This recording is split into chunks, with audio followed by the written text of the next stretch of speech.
Vijayawada central MLA bonda Uma YCP నేతలపై తీవ్రస్థాయిలో విరుచుకుపడ్డారు. వెల్లంపల్లి, విష్ణు, అవినాష్లపై ఆగ్రహం వ్యక్తం చేశారు. ప్రజలను ఇబ్బంది పెడితే ఊరుకోబోమని హెచ్చరించారు. స్పోర్ట్స్ కోటా, మెగా డిఎస్సీ అంశాలపై చర్చకు సిద్ధమని సవాల్ విసిరారు. పేర్ని నాని వ్యాఖ్యలపై స్పందిస్తూ ఎక్కడికైనా వస్తానని సవాల్ చేశారు. పల్లిగాడు, ఇంకో పకోడిగాడు, నత్తి పకోడిగాడు, వాడు దేవినేని అవినాష్ గాడు కులం పెట్టి మాట్లాడుతున్నారు. అరే బాబు, ఆ కులం పరువు తీవాకండి.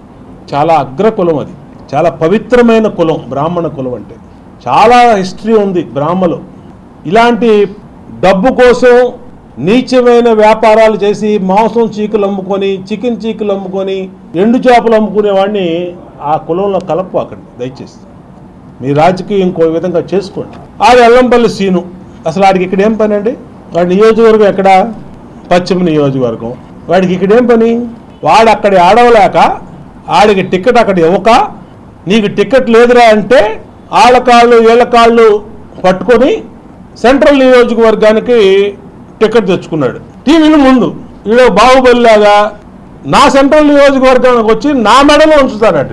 బోండా మా మెడలో ఉంచుతారా? ఉంచు, రెడీగా ఉన్నారా? దారా బాబురా, లేదంటే నీ పూలబావి ఇది రమ్మంటా చెప్పు, నేనే వస్తా. నువ్వు ఇక్కడ రాలేవు, నాకు తెలుసు, నీకు ప్యాంట్ తడిసిపోద్ది, నేనే వస్తా, చెప్పు ఎప్పుడు రమ్మంటావు? ఉంచు, ఏం ఉంచుతావు? వీడు ఇక్కడ సావలేడు, లొకేషన్ తిడతాడు. ఇక్కడ స్థానికంగా ఉన్న ఎమ్మెల్యే బోండా ఉమా, అతను ఎమ్మెల్యే కాదు, వీధి రౌడీ, వీధి గోండా. అతని మాటలు చూస్తుంటే అరే బొరే తురే ఏంటి, అసలు ఏం మాట్లాడు నువ్వు? అసలుకి ఎమ్మెల్యేగా తాగుబోతు నువ్వేమన్నా? ఒక తాగుపోతే ఏ విధంగా రోడ్డు మీద ఎత్తే మాట్లాడతాడు, ఆ విధమైన మాటలు మాట్లాడితే ఇంటికి వస్తా. మీ ఇల్లు మాకు తెలియదే ఏంటి?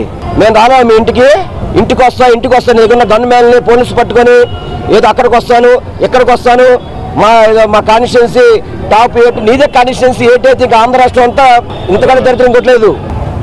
నీ కాన్స్టిట్యున్సీ 8వ పొజిషన్లో ఉందంటే ఆంధ్ర రాష్ట్రం అంతా కూడా అధోగతి పాలు ఉన్నట్టు లెక్క. నువ్వు భయపడిపోతావు అనుకుంటున్నావా? ఎన్నాళ్ళు భయపడతావు నువ్వు? ఎన్నాళ్ళు భయపడతా ఉంటున్నా? చాలు, ఇప్పుడు 2 ఏళ్ళైంది నీ భయాలు, నీ మాటలు చూసి. పేదవాడి రక్తం తాగుతావు కదా బోండవమ్మ, నువ్వు ఒక ఎమ్మెల్యేవా? సిగ్గుచేటు నువ్వు ఎమ్మెల్యే చెప్పాలంటే. పకోడిగాడు, వెల్లంపల్లి గాడు, ఇంకో పకోడి